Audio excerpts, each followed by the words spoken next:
നമുക്കൊരു ജേണലും ചെയ്താലോ? എൻ്റെ പറച്ചിൽ കേൾക്കുമ്പോൾ തോന്നും ഞാൻ കുറേ ജേണലിങ് ചെയ്തിട്ടുള്ള ആളാണ്. പക്ഷെ സത്യം ഇതെൻ്റെ ഫസ്റ്റ് ജേണലിങ് ഡയറിയും ജേണലുമാണ് ഞാൻ ഈ ചെയ്യാൻ പോകുന്നത്. അപ്പോൾ എടുത്തിരിക്കുന്നത് നമ്മുടെ ഡൈക്കറ്റ് സ്മാർട്ടിൻ്റെ കവറാട്ടോ. കാരണം അതിലാകുമ്പോൾ കുറേ പാഠങ്ങളൊക്കെ ഉണ്ടാവുമല്ലോ. വെറുതെ എന്തിനാ പ്രിൻ്റ് എടുത്ത് കാശ് കളയണേ? ബുദ്ധിയൊക്കെ ഉപയോഗിക്കണോടോ. എന്നിട്ട് നമ്മൾ സാധാ ഫെവിക്വിക്ക് അല്ലെങ്കിൽ ഏതെങ്കിലും ഗ്ലൂ ഉപയോഗിച്ചിട്ട് ഒന്ന് ഒട്ടിച്ചു കൊടുക്കാം ഡയറിയുടെ ഒരു അറ്റത്ത്. അതിനുശേഷം നമ്മൾ ഗ്രീൻ കളർ ചെക്ക് പോലത്തെ പ്രിൻ്റാണ് എടുത്തിരിക്കുന്നത്. ആൻഡ് അതിങ്ങനെ വെട്ടണമെന്നില്ല, ആ ചെക്കിൽ കൂടി കത്രയൊക്കെ വെച്ചൊന്ന് മുറിച്ചെടുത്താലും മതി. പിന്നെ എനിക്ക് ഇച്ചിരി അക്യുറസി കൂടുതലായതുകൊണ്ട് അങ്ങനെയൊക്കെ ചെയ്തോന്നേ ഉള്ളൂ. പിന്നെ അതിൻ്റെ എഡ്ജസൊക്കെ ഒന്ന് കേർവായിട്ട് കട്ട് ചെയ്തിട്ടുണ്ട് രസത്തിന്. പിന്നെ അതും നമ്മുടെ ഫെവിക്വിക്ക് വെച്ച് തന്നെ ഒന്ന് ഒട്ടിച്ചു കൊടുക്കുന്നുണ്ട് കേട്ടോ. അതിനുശേഷം ചുമ്മാ ഒരു വെള്ള പേപ്പർ എടുത്തിട്ട് അതിനെ നടുക്കൂടെ കൊണ്ട് ഒട്ടിക്കുക. പിന്നെ എനിക്ക് വലിയതായിട്ട് ചിന്തിച്ച് തല വയ്ക്കാനൊന്നും ആ സമയത്ത് ആയില്ല. അതുകൊണ്ട് ഞാൻ മൈ ജേണലിന് അങ്ങോട്ട് എഴുതി കൊടുത്തു. എന്നിട്ട് യു ഗോട്ട് ദിസ് എന്നുള്ളൊരു സ്റ്റിക്കർ നമ്മൾ പ്രിൻ്റ് എടുത്തിട്ട് ഒട്ടിച്ചു കൊടുക്കുകയാണ്. ഇതിനർത്ഥം ഞാനൊരു യൂട്യൂബ് ചാനൽ തുടങ്ങി എന്നതാണ് യു ഗോട്ട് ദിസ് എന്നുള്ള അർത്ഥത്തിൽ ഒട്ടിച്ചത്.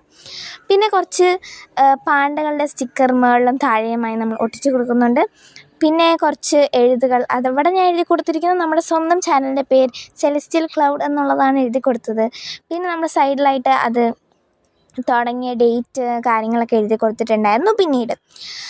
പിന്നെ നമ്മൾ അതിനകത്തേക്ക് കുറച്ച് സ്റ്റിക്കറുകളൊക്കെ ഒട്ടിച്ചു കൊടുക്കുന്നുണ്ട്. കീപ് ഗോയിങ് എന്ന് പറഞ്ഞ സ്റ്റിക്കറാണ് ഞാൻ താഴെ ഒട്ടിച്ചു കൊടുക്കുന്നത്. പിന്നെ കുറച്ച് പാണ്ടക്കുട്ടന്മാരെയൊക്കെ വെച്ചതിന് ശേഷം നമ്മുടെ ഹാഫ് ബീഡിൻ്റെ സ്റ്റിക്കർ ഞാനിങ്ങനെ ആ ഗ്രീൻ ചെക്ക് ബോക്സിൻ്റെ ചുറ്റും ഒന്ന് ഒട്ടിച്ചു കൊടുക്കുന്നുണ്ട്. ഇനിയിപ്പോൾ നിങ്ങൾക്ക് സ്റ്റിക്കറായിട്ടില്ലെന്നുണ്ടെങ്കിൽ നമ്മുടെ ബീഡ്സ് എടുത്തിട്ട് ചുമ്മാ ഒട്ടിച്ചു കൊടുത്താലും മതി.